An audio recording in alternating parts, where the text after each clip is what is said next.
Who works? Why? How? Where? Is the workplace safe, fair, fulfilling? The pandemic forced us to ask, is the workplace good for work and good for workers?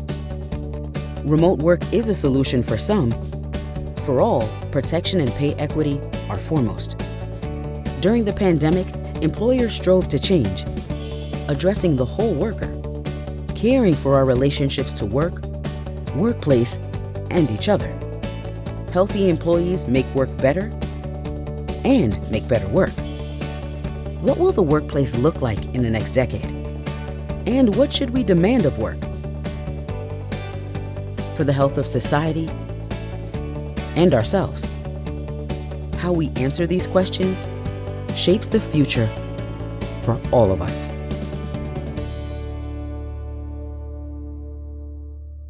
To help us explore this new workplace is our moderator for the next panel, Lauren Glassberg, anchor and reporter for WABC TV right here in New York.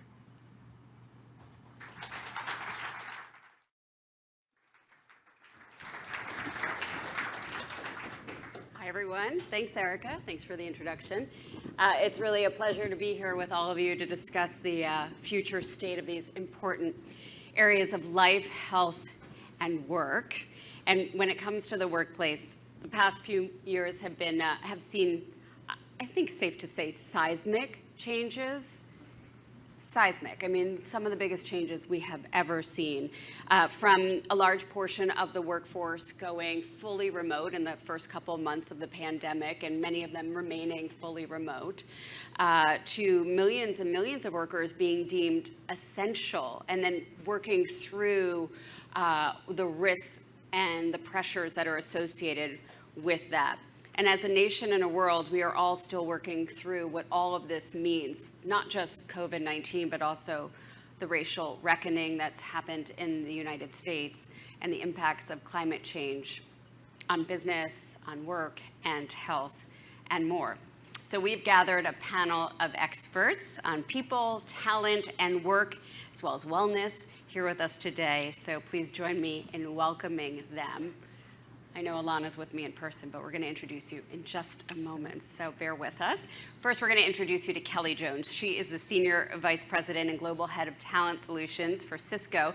Kelly has been with the People and Communications team at Cisco for more than a decade, and she's passionate about the role that people play in organizational transformation. She focuses on talent and leadership development, team strategy, workforce planning, as well as inclusion, mobility, and transparency. So welcome to Kelly. We see you there, Kelly. Thank you.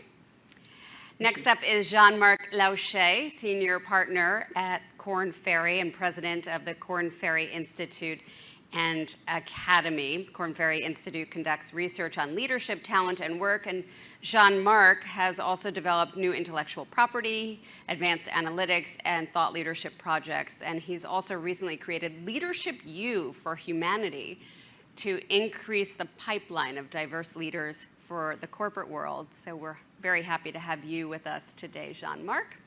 And now, last but not least, in person with me is Alana Lopez, Americare's own Chief People Officer. I love that title. Alana is responsible for developing and implementing best-in-class human capital leadership, as well as recruiting, training, development, and performance management for Americare's employees worldwide. She and her team also cultivate a collaborative and inclusive global culture that reflects Americare's values, attracts top talent, and advances innovation.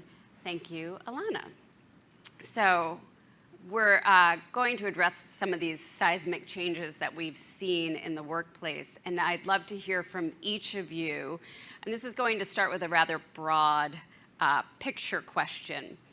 Some of these changes that we're seeing, I would imagine many of them are here to stay. So I'd like you to each talk about the ones that you think are enduring and whether there's actually a net positive or a net negative when it comes to these. And Kelly, I think we're going to kick off our discussion today with you and what you're seeing from the vantage of Cisco. Great. Well, thank you. And I so appreciate the opportunity to be here today with all of you virtually in a hybrid world. And when I think about hybrid and the future of hybrid, I actually think it's important to recognize there's kind of two segments of the population happening with this. At Cisco, the majority of our roles can be done remote or hybrid. So when we talk about the future of hybrid, I think of it largely as a net positive.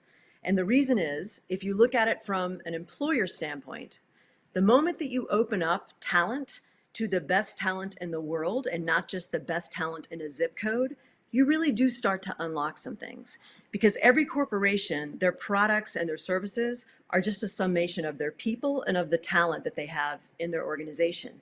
So for companies, it's definitely a net positive. For employees, it's a net positive because, same reason, it opens up the amount of opportunities. I sit in Denver, Colorado. I work for a company headquartered out of San Jose, and I have a global job. So I work multiple time zones and am able to do that in a way that I can manage here without having to be in a certain area. So I'm not limited to just the roles that are here in Denver. So I think in terms of opportunity, there's a huge opportunity for organizations. There's a huge opportunity for employees. I do think hybrid is here to stay. That question comes up a lot. I see it in my newsfeed every day. Is hybrid a fad? Is hybrid here to stay? I think hybrid is here to stay. And rooting in employee choice and flexibility is going to give companies a competitive advantage. But the other thing that I've really seen happen with this is companies are definitely, over the last couple of years, taking a step back and spending more time articulating what is their purpose. Employees and potential employees are starting to demand that from us. And this used to be kind of a generational gap, but now I really see it everywhere. Company employers or employees and potential employees, they want to know what you stand for. And so I think that's going to be an important trend that we're going to see. And then the last thing that's really changed over the last couple of years that's related to hybrid that I think is a super positive trend is this focus on well-being. And most large companies had a focus on wellness. So the idea of physical health, and some did this through spaces, some did this through supplementing different types of fitness things or meditation apps. But what we're seeing now is this focus on well-being and this acknowledgement that people don't show up in segments. There's not a work you and a home you, there's just a you. Human beings are complex creatures. And in the last few years, when a large portion of the population has really not been able to disaggregate that work and home life, I think there's been this recognition that as employers, we have to lean in a little bit to the well-being of our staff.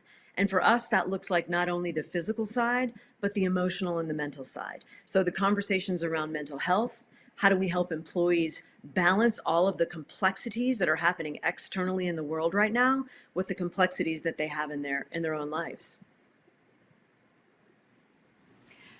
You've brought up so many interesting aspects. I'm wondering what Jean-Marc has to say. I'm sure there's going to be overlap from all of you, but Jean-Marc, give us your perspective over at Korn Ferry. Very good. Thank you. Thank you, everyone. Delighted to be with all of you today. Fully agree with everything that Kelly said. And we'll go deeper in what she said because there are very good reasons why there is purpose or there is well-being in this new economy.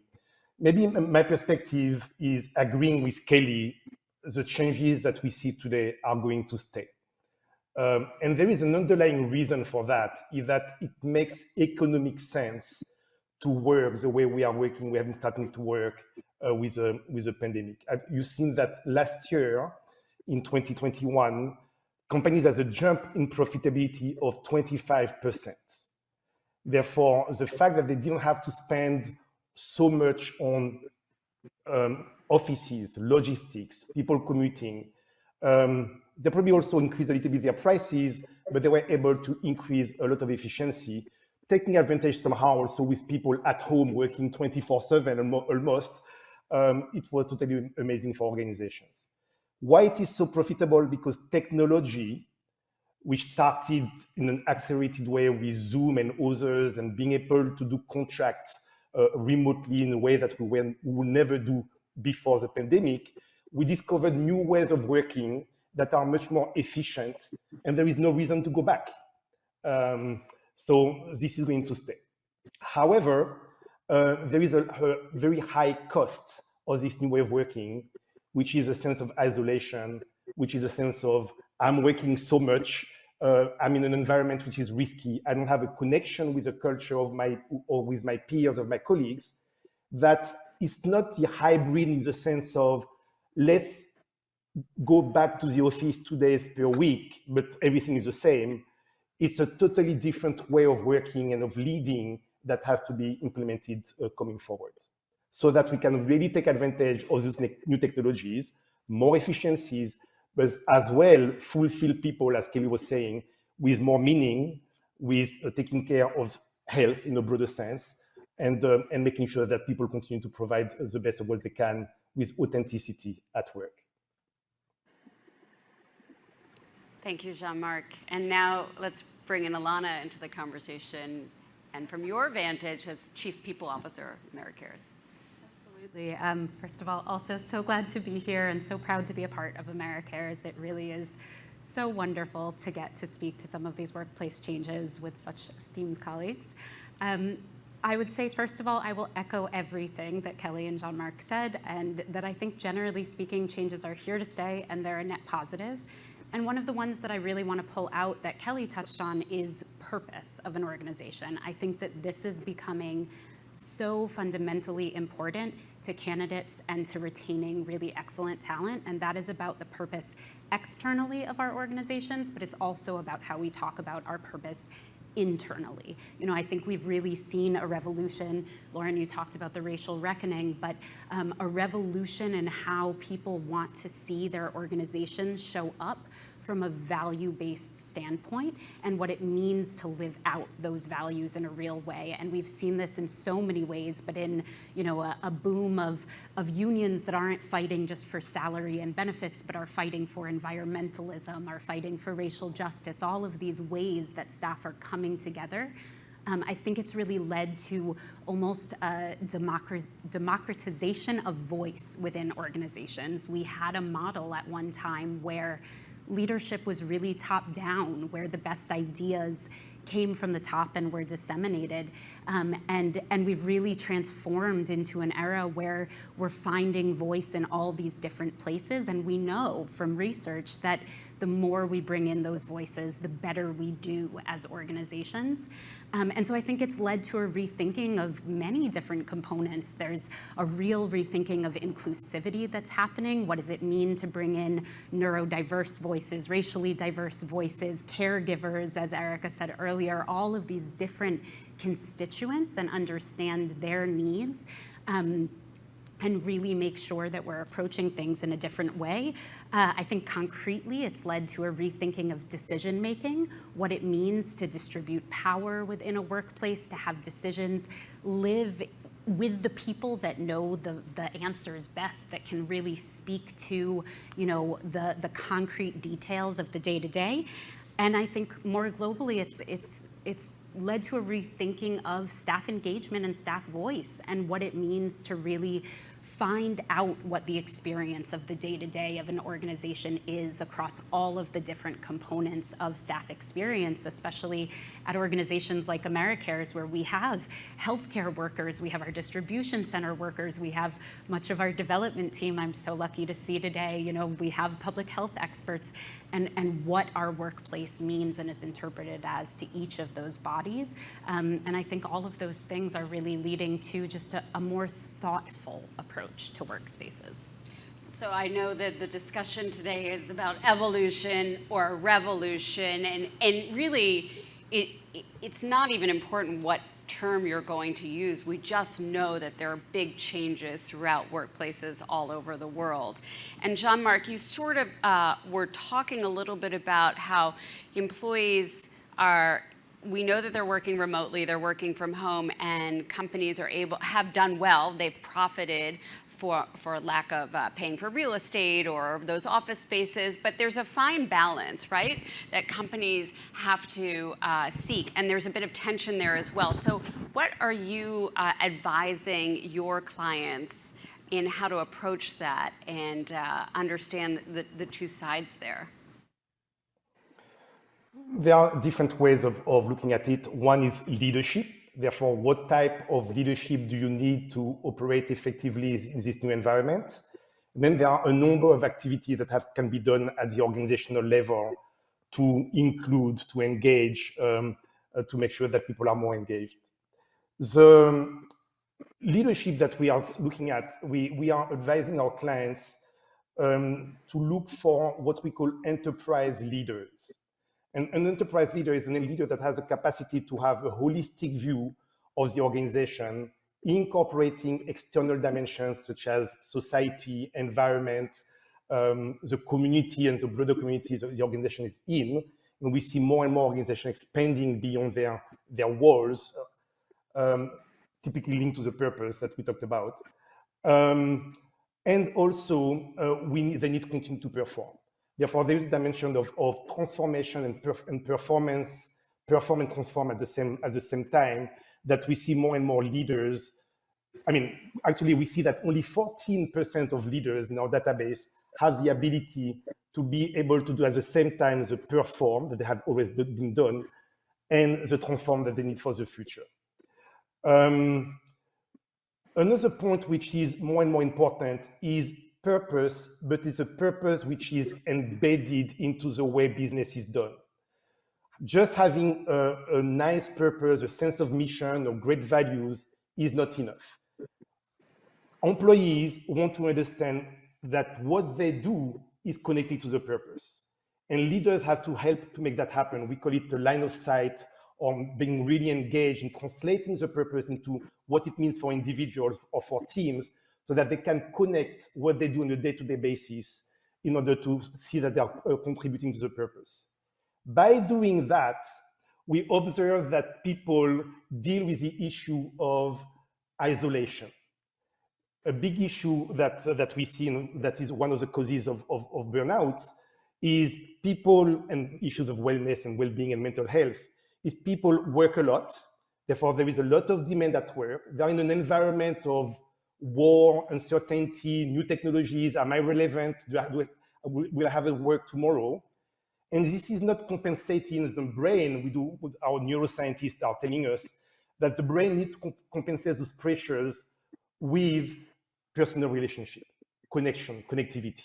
Therefore, leaders have to have the ability to also connect at the personal level through the work that they do together in partnership, so that people are engaged and don't turn over too rapidly. That's so interesting. I love the use of holistic, because that's really what I'm hearing, even without hearing the word. I heard it from Alana as well. And I wanted to ask Kelly about how Cisco has embraced that increasing need, it seems, for leaders who are empathetic or empathic.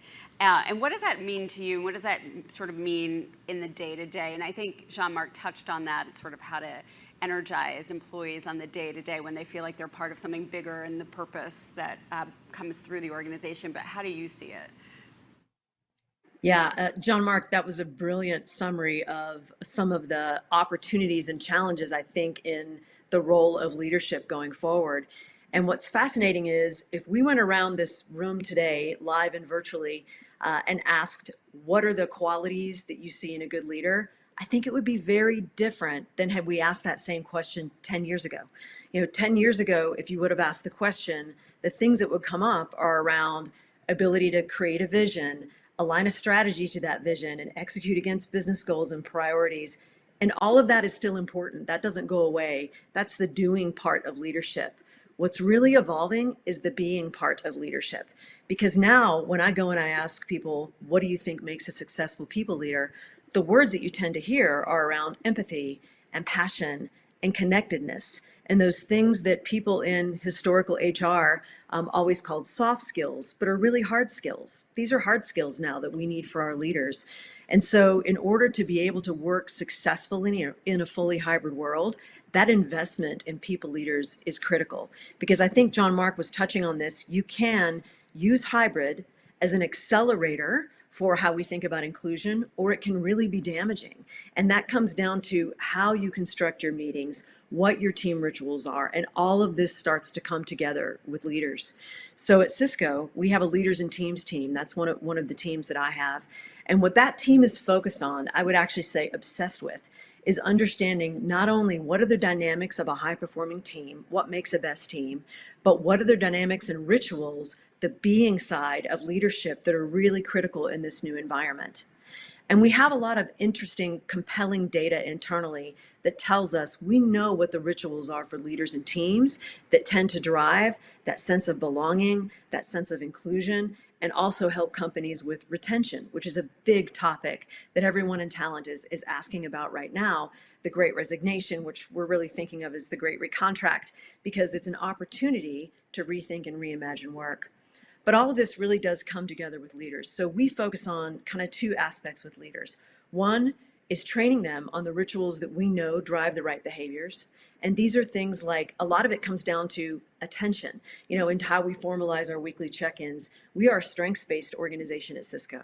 So we like to ask our leaders to make sure they understand what are the unique strengths amongst your team and how are they playing to their strengths every week? How are they using their strengths every week? And so we have a series of check-ins with our teams that ask some very specific questions that start to get at, are we allowing people to work within their strengths? But then there's also the listening aspect, and I can't remember who it was that touched on this, so I don't know who to credit on this one, but the listening aspect of and I'm suspecting that most of us work for companies that have go out and we ask our employees, how do they think and feel about the company? What we found with our engagement pulse at Cisco is the simple act of asking employees what their experience is and then debriefing with teams. And this means having each leader run an engagement pulse every quarter to understand and then come back and do that readout and talk to their teams about it, actually increases attrition by 2,000 or decreases attrition by 2,000%. Let me say that again because I stumbled there a little. Decreases attrition by 2,000%. So there is people who are asked to share their views are much more likely to stay. So these rituals are really important for leaders. And then the last part that we really think about with people leaders is well-being with people leaders. Because the other insight we have is we know this internally and we also see it externally. No one is struggling right now more than people leaders because we are asking them to show up in a very different way. I had a conversation with a people leader about 3 weeks ago at Cisco, and he was telling me that he feels like he is not just the leader of people, he's the marriage counselor, he's the family therapist, he's the work career counselor. With all these lines being blurred and not having this delineation between work and home, we're asking leaders to show up in a fundamentally different way. And so how do we support our own leaders' well-being? And this is a little bit about training them to put their oxygen mask on first. And we're doing this through a series of interventions that start with things around time management and go to things around your own personal health and wellness goals and how you're using technology in a smart way. And this is something I think Jean-Marc touched on this. It's so critical that in this boundaryless world, we don't allow work to take over all of the time. And that's actually what we saw in this world where there were a lot of managers, kind of old school managers, worried about, if I can't see my employees, are they actually working? And we saw some, not within Cisco, but with some of our customers, bizarre requests around, we want to know how long they're logged in. We want to be able to see how long they're in meetings. And none of this makes sense. It's managing by inputs and not by outputs. And so this idea that we're going to teach leaders how to lead well in this hybrid environment and how to focus on rituals that allow them to disconnect a little bit from the technology. And we do that with our People Insights program in WebEx, which allows me as a leader to go on and see how much headspace time did I have this week? How much work, heads down work time did I have versus going back to back with meetings? But it also allows me to see how many times did I schedule a meeting outside of someone's core hours? And everyone's core hours are different. So it's good to not be assumptive that my core hours are my team's core hours. So it allows me to understand that. How often times am I doing that? It allows me to understand how often am I talking in meetings versus listening. So you can use the technology insights with a lot of the collab products as leaders to also refine how you're showing up, but also maintain your own personal balance, which is something that I think is going to get increasingly difficult as we ask leaders to show up in a fundamentally different way. Kelly, thank you. The image of the oxygen mask going on first is really resonating because I see managers in my own environment. I see how they are counseling people. They're not dealing with just issues of the day when it comes to the workplace. They are sort of, what they need is a psychology degree for these jobs. So I wanted to bring in Alana. Before I get to the next question, Alana, anything you wanted to chime in about when it comes to these leadership roles that are so much more pronounced and our leaders are juggling so much more? Thank you for giving me that space. So many things. I'm listening to Kelly speak and it's just so resonant in so many ways. First, this is a bit different than what you asked, but I want to just explain. There was a moment where Kelly put air quotes around human resources, and my heart smiled, because one of the things that I think a lot of us are really trying to do is center the fact that we're not resources and we're not capital, not as leaders, not as individuals anywhere on staff, we're people. And to tie a lot of this together into the conversation with Ariana, I think a lot of what we mean by seeing people as whole human beings is recognizing that fact that we need paradigm shifts. We need new ways of engaging with what it means to be staff or what it means to be a leader within an organization. That empathy also comes with a huge dose of humility, that when you hear people in a different way, when you understand their perspective, we've started talking about our stories at Americares, our perceptions of what's going on, that it makes room for other people, and that really finding that space creates space for us as well. And I will say, I have a degree as a crisis counselor, probably the best thing I have as a chief people officer. It is, certainly true that when we allow people to show up as their whole selves, a lot comes out. I really believe that one of the next waves we'll be talking about in the workplace is trauma-informed workplaces. We have so many other spaces that are trauma-informed. And if we want to really start bringing our whole selves to work, all of our lived experience, how that fits into the power structures around us, then we really do need to talk about it from a trauma-informed place as well. Well, that all plays into my next question, which was for you, Alana, talking a little bit about this intense period of change that we're seeing, accelerated change as well, and these intense circumstances, COVID, social injustices, and then you've got heightened burnout, which has sort of led to the great resignation, or as Kelly was referring to it as the great recontracting, I think she called it. And what does it all mean for you and your team at Americares?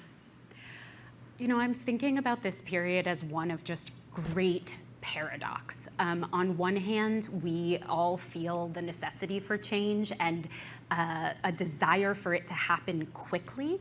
And on the other, part of what's happened is we've all lived through unspeakable circumstances, unimaginable circumstances, and change is hard. Change is fundamentally hard for all of us. And so we have this strange push and pull where on one hand, we're asking for the pace of change to be rapid, and on the other, we're all also struggling a bit to keep up with that pace of change and to balance, really implementing things and getting them right. And I would say at Americares, it's meant a lot of things for the leadership team. We've really had, I can't even count how many conversations about what we're not going to do, how we prioritize, how we sequence things. I will say I have a brilliant team in my people and talent team, and we are constantly talking about. My leads meeting Monday was about priorities. How do we reshuffle? What do we take off people's plates? What do we move back? And I think all of this is really about recognizing different parts of that whole human as we try to make those different decisions, and being realistic about everything that we can accomplish and that we can't accomplish, so that we can find that balance where the change is net positive and it is here to stay. I want to bring that question to both Kelly and Jean-Marc. I think what's interesting is Alana talked about how companies know that they need to do better, or at least offer these holistic approaches. But I'm also hearing that employees are overwhelmed, and while there might be offerings to engage in some of these, I don't know if they're their panels, or maybe it's meditation, or maybe it's wellness, they're actually not given the opportunities to do so. So I feel like there's the rhetoric, and then there's the practicality. And maybe, Kelly, I see that you're sort of nodding along. Maybe you can speak to that, and then Jean-Marc, I'll ask you to chime in as well. How do you get the two to sync up? I love the rhetoric / practicality angle, because you're so right. There's so many things about the transition that's happening right now where people have the idea or the concept, but they're not quite sure how to make it live. And when we think about this idea of well-being and how you make it live with leaders leaders and teams at Cisco, what we've tried to do is kind of double down on what we know to be true around how many hours you're working. Because the reality is, you cannot do enough yoga to yoga yourself out of a mental health crisis. It just doesn't work. And so saying to people, breathe, and don't get me wrong, I love yoga, I do yoga, but that's not the answer. The way work is structured has to be looked at, and there has to be a moment in time in which we have an opportunity to teach people how to say no. So part of what we've been talking about in my team in the conversation is, how do you figure out all of the things that are on your plate, the ones that are the most critical and the ones that are going to have to wait, and then ensure that you negotiate for that to be able to move some of that work off of your plate. Because what I think tends to happen is there's a lot of rhetoric around what you can do, but the structural parts of work are not always addressed. And we have an opportunity right now to reimagine work. Because if you think about the workforce, I'll talk about the Cisco workforce. I acknowledge I'm not talking about the entire workforce when I say this, but over the last 40 or 50 years, changes in technology have dramatically changed the way that we work. And the dream that we were all sold over, we're going to get email and be so much more productive and have so much more time. And then it became, texting is going to give us so much time back. And then the productivity tools and collaboration tools are going to give us all this time back. That isn't actually what happened. What happened is it all kind of became an and. And so what we're doing right now is using this as an opportunity to rethink work and kind of reimagine the workforce. And we're looking at things like the 5-day work week. The 5-day work week was largely the brainchild of Henry Ford. And it was because he discovered that the 6-day work week, productivity started to drop. So he gave people off on Saturdays. So right now we're piloting a 4-day work week at Cisco. And we're saying, if you can get your job done in that time frame, or we have jobs we can work in that time frame, why do we have a 5-day work week? So I think there are structural things that we can start to look at and say, does this need to be the way that it was with technology the way that it is now? And I think that's what most businesses and those of us that work in the talent space kind of have missed. And this pandemic has kind of forced us to face. And the new world of working is now giving us an opportunity to develop. A 4-day work week. Sign me up. Sign me up. Jean-Marc, what's your take on that? I mean, are you hearing that employers are willing to offer a 4-day work week, and they get it, that's what employees would be excited about? I have a daughter who works in investment banking, and she sleeps 3 hours per night. So maybe she will welcome that as well.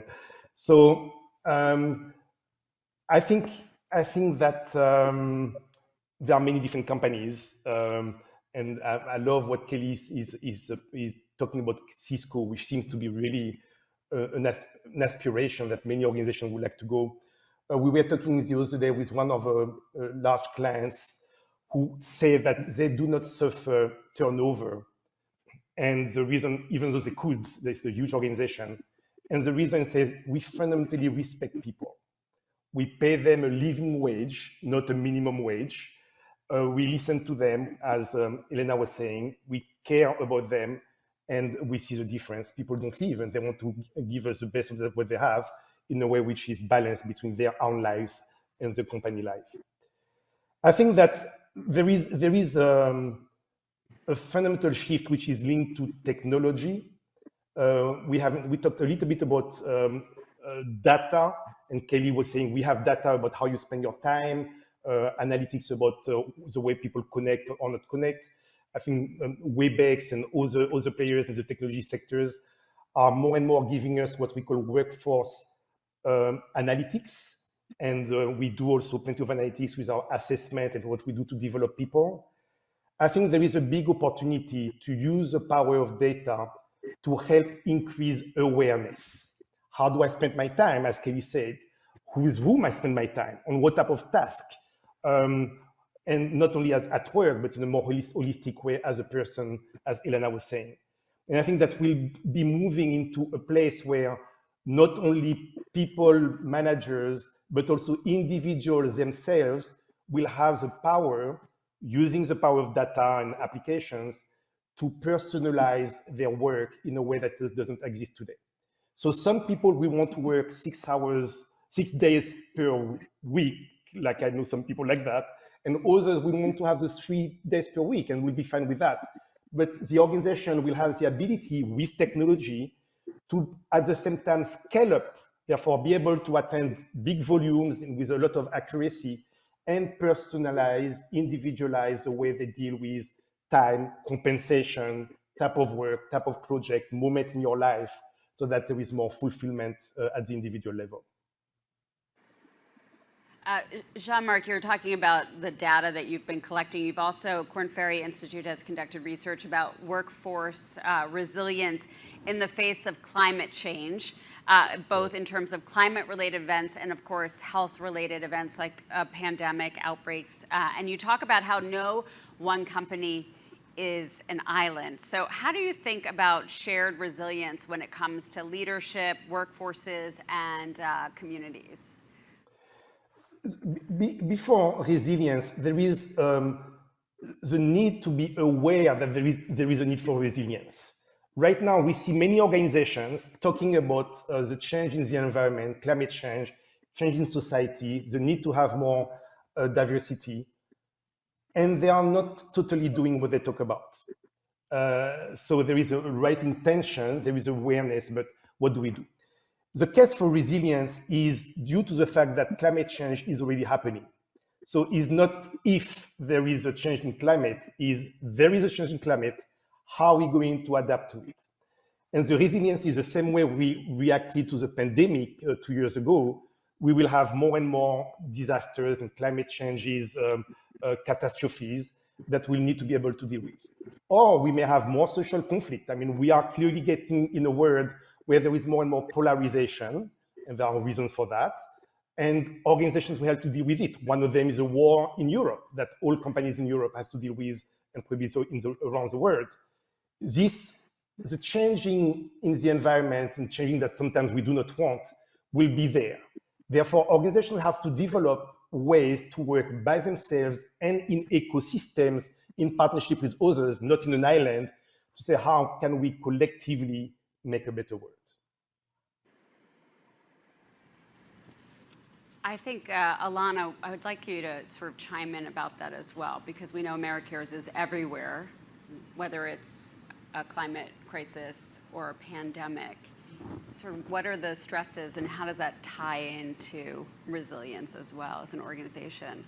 Yeah, you know, Americares is an interesting model because we are working across so many different types of work at one moment. And there are, you know, as we heard Kristen talk about, parts of our work that are preparedness, parts of our work that are very reactionary to what's going on in the world. And I think that we are constantly trying new things to figure out how we meet our staff in a way that allows them to both show up for the people that we serve in the world and to really take care of themselves. I'm thinking through everything that we've talked about over the course of today while I say this, because it really is about seeing the whole person, about seeing our staff as frontline workers, in many cases very much so, our staff in clinics, trying to help people know how to put on their face mask first, and how we show up as an organization to really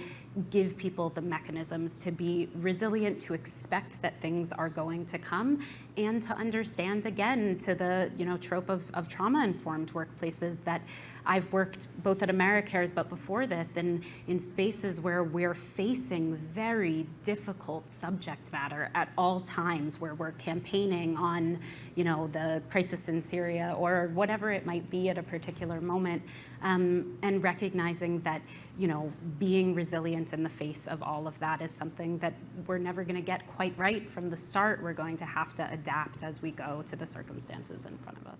And I'm thinking about resilience in terms of Kelly and Cisco.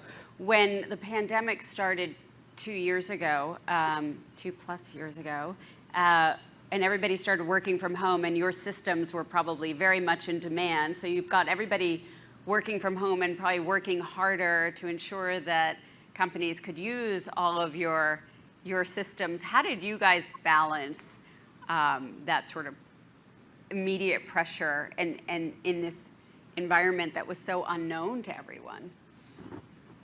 Yeah, I think we were very uniquely positioned at the time. So we were operating in a version of hybrid for a long time prior to the pandemic. So what we were able to do is very quickly pivot pretty much all of our employees to be working at home overnight without a lot of disruption. And that's just because we had the cultural and technical infrastructure to do it. And what that ended up doing was allowing us to focus kind of immediately on the health and safety of our employees. That was number one, was the health and safety. And then getting all of our customers online and able to work in a hybrid environment. And kind of unbeknownst to us, we'd been running a little bit of an experiment in an 80,000 person enterprise. And it's an experiment that I wish we never would have had to need it to be able to roll into our clients that quickly.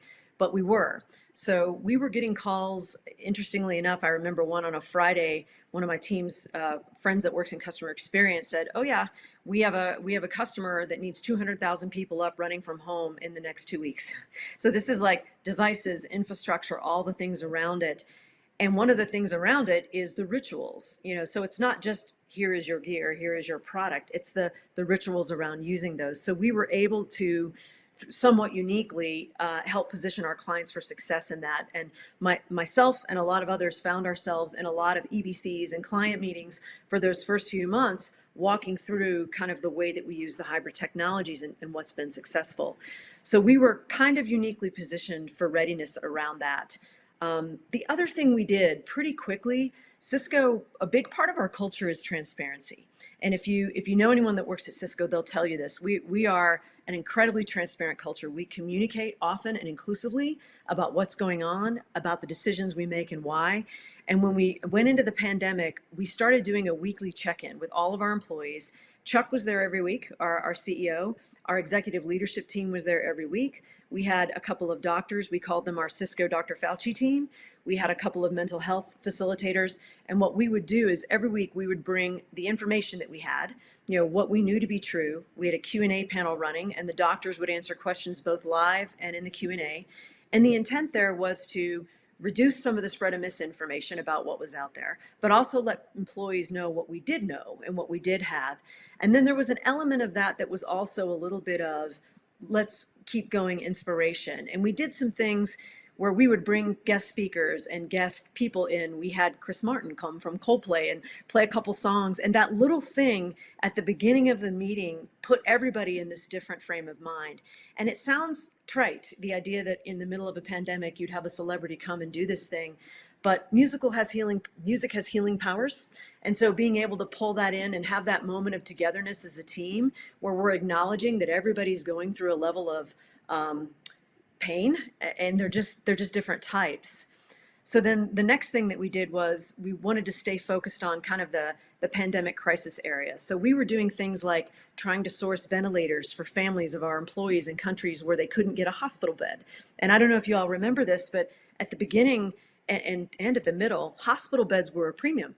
Where I was here in Colorado, I remember at one time they said, if you're not dying, don't come to the hospital because we have no beds. And so the way that we could supplement that, and it isn't just Cisco. I saw other companies doing this as well, stepping up in a way that companies fundamentally didn't work in the past through how we support our employees from a health and safety standpoint. Now, as time has gone on, we've transitioned that more to well-being. And how do we support our employees from a well-being standpoint? And how do we create the sustainable rituals for hybrid that are going to allow us to have teams that not only are as productive, but are as inclusive. Because I know I mentioned this earlier, but that's a big focus for us because it can go either way. So focusing on making sure that we're creating an inclusive environment and we don't start to roll back all the gains that have been made both at Cisco and in the world when it comes to representation in the workforce is critically important. So it started with health and safety. It was largely focused on the physical part. It's kind of moved into the well-being space now. I think.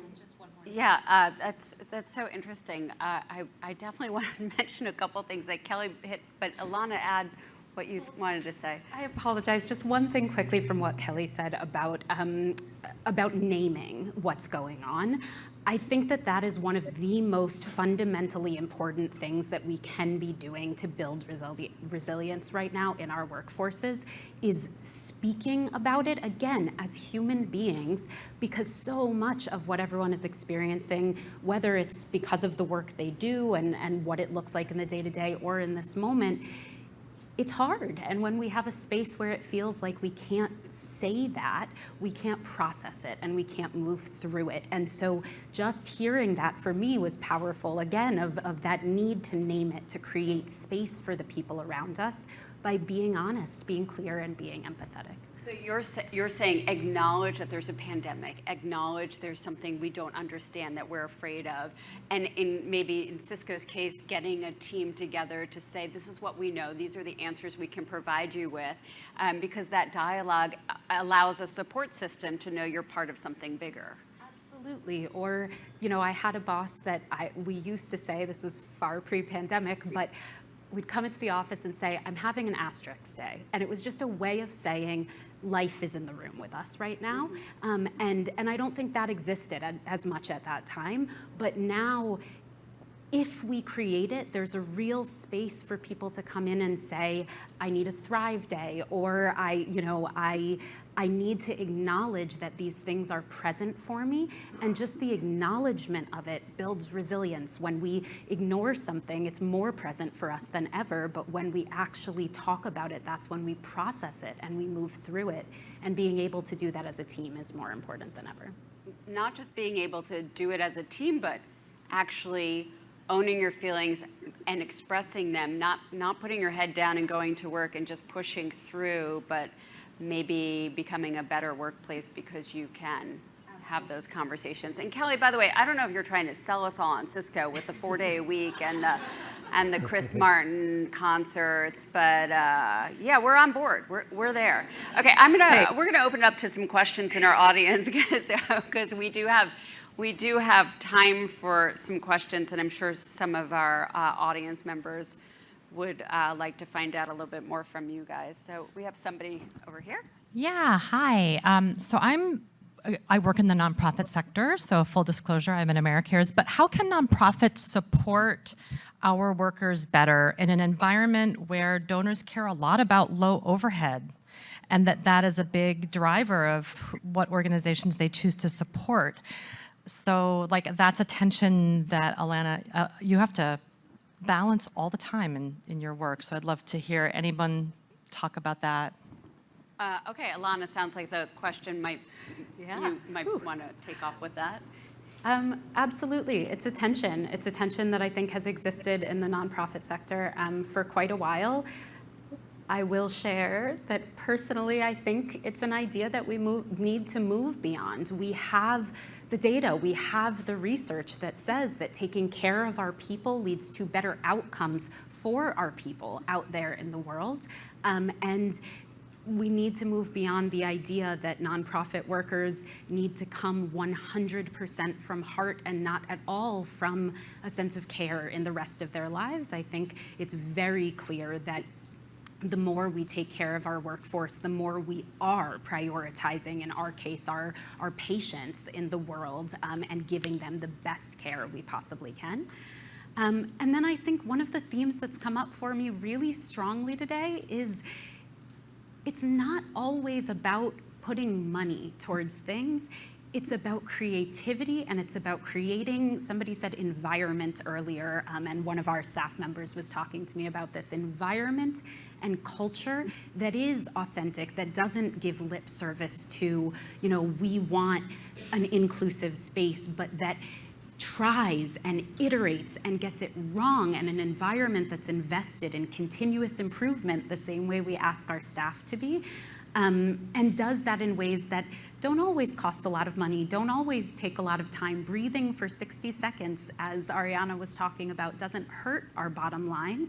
And so I think it's a mix. It's moving away from that paradigm of nonprofit workers, killing themselves with long hours, and it's being able to use what we have and partner with other nonprofits that want to invest in our team as much as we want to invest in theirs, and figuring out some of those creative ways to really make that space.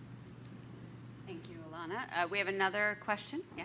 Yeah, hi, I'm Yael Gottlieb, also from Americares. I appreciate the focus on leadership, and especially thinking about enterprise leadership and kind of more emotional intelligence. I think for some of us that might come naturally as leaders, but we've been perhaps taught under bosses of the old guard to maybe suppress some of that behavior because, that's not strength. Being vulnerable is obviously thought of as something that isn't strong. So I would love for someone from the panel to reflect kind of on adapting to this new environment as a leader, a Gen Xer who's kind of seen both sides of the coin. And how do we do that in this remote environment that we're living in? I'm going to pose that question to Jean-Marc. So basically, Jean-Marc, just to reiterate, sort of leadership for a long time was, I think, more heavy-handed and less full of heart. And the question is, how do leaders become more feeling? Not that they're not people. We know they're people, but yeah. Yeah, I suspect that we still have leaders that are more hard numbers oriented. So we have to look at reality, not, the way Kelly and Alana talk is fantastic, but unfortunately not all leaders are like that yet. What do we do about it?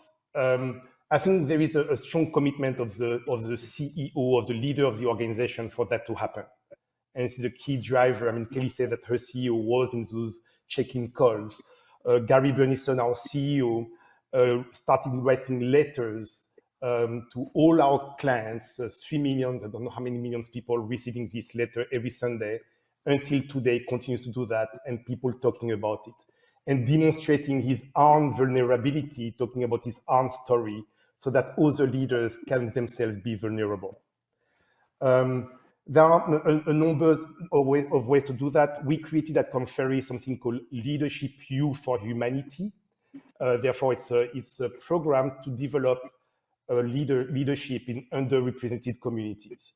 And then we are asking our colleagues to help us with that. Therefore, the concept of serving, being available to others with nothing back in return, in addition, beyond the satisfaction of doing the right thing, is a way to have people working still on something which is core. Our leadership is core to Conferry, and therefore we help others be better leaders.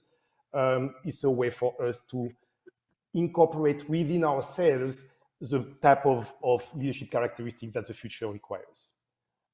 So those are examples. I'm sure that Kelly will have others. It seems like it is a learning process. You've set aside you have a leadership sort of university to help find some future leaders, and then you really have to help them hone their skills as well. Okay, yes, and we develop them, exactly. Hi, my name is Nicole Camelason with August Leadership. I just want to add one point to that, and to Yael's comment, is that we need to be looking at the boards, and the boards are holding the CEOs accountable. And if the boards start looking at well-being metrics, then if you measure it, they will follow it. Wow. So the question was, or the point really, to look at the boards, the construct of the boards, who is on the board, and leadership will follow. So I guess a more empathetic board member or a more diverse board makeup will allow for that. Exactly that, because the CEO cannot be the soft skills if the board is not asking for it. It's hard for them to say, oh, but I want to tell you about this. And they're like, we're not We're not asking for that. So it has to be on the board makeup. The CEO can influence the board, can offer these things and say, oh, by the way, I know you're not looking at this, but we want to tell you some of these numbers too in the well-being. And that's the softer side, and then the board will start, behaving as well. So it's bottom up as well as top down. And that is an interesting point, because we were just talking in the very beginning of this dialogue about how employees are sort of asking their companies to do better, to do more. What is the focus of the company? What is the do-gooding mission? And we're holding our bosses to a higher standard, and I guess that parlays to the board as well. Maybe Kelly, do you want to address that? I would just say 100% agree. And the well-being metric and the well-being data is something it can kind of work both ways too. Like, we started sharing it with the board, because if you think about what the board's role is, you're right, they keep the CEO accountable. They also kind of are there to spotlight risks, and they're there to identify what are the things that we need to be looking at. And so when we think about well-being, the well-being of our people is one of the most important things that we have at Cisco. So we also started showing it to the board, unasked for to start with, and now it's being asked for because it's a metric that we're tracking. But I couldn't see who said that, but second and thumbs up, and I absolutely agree. And is that something you wanted to talk a little bit about as well, Jean-Marc? Yes, we've just completed a survey with board members and investors on ESG, which includes the dimension of social and well-being, also the environment, which is another metric that also boards should ask more. We were pretty surprised that there is a pretty high level of awareness at board level that this is important. Therefore, if the CEOs want to get their marching order that this is something that boards may sustain and support, it's probably the case. Where we see a lot of challenge is most of the board do not know what to do about it. Therefore, they know that it is important. They may even have some metrics, but how they hold the leadership accountable for this to happen is still a long way to go. We have only about 3 minutes left in our discussion. So I wanted to ask each of you, and I'm going to put you on the spot. I don't think any of you expected this, but just sort of give me your sense of where the next 5 years, because we've just had 2 years of radical change in the industry. So where do you think the next 5 years are going to take us? And Alana, I'd like to start with you.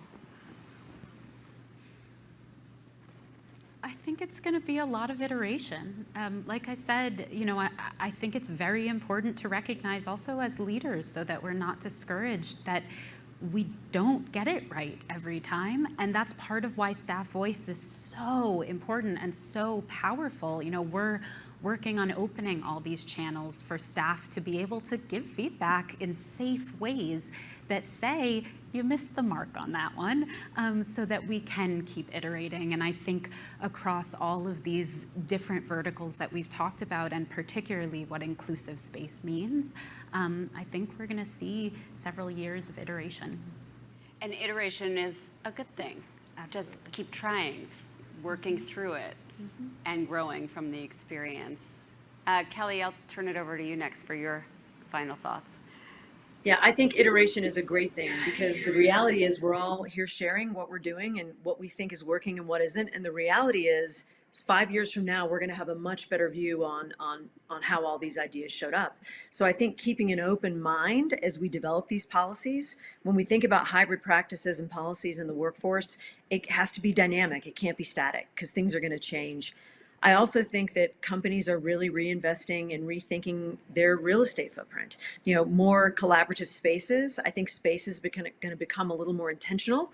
And I know if there are investors in the real estate in the room, they don't like to hear this, but I think that's a reality. A lot of companies are thinking about how they design collaborative spaces that drive the types of outcomes they want from their teams. And I also think that employee choice and flexibility is going to continue to be a strong theme. I love hearing that. If you saw my tiny little cubicle, I love the collaborative option. And Jean-Marc, your final thoughts today. Yes, I agree that we are in the process, and iteration is great. I do believe that will be an accelerator, which is data. We hear more and more people, leaders that are talking about numbers, more like engineers. So it will be a combination of engineering and humanity. And I think that the intersection of two will probably have 5 years in the moving forward that will accelerate our transformation. So interesting. I really enjoyed this discussion, and I'll be applying to a job at Cisco by the end of the day. Just kidding. You are all great organizations. It sounds like that really, no matter which workplace, environment, technology, diverse and flexible approaches, and empathetic leadership seem to be becoming the norm, which is vitally important for a healthy and happy workforce and a productive economy. So thank you to all of our panelists, to Alana, to Kelly, and to Jean-Marc, and to our audience for watching. Thank you.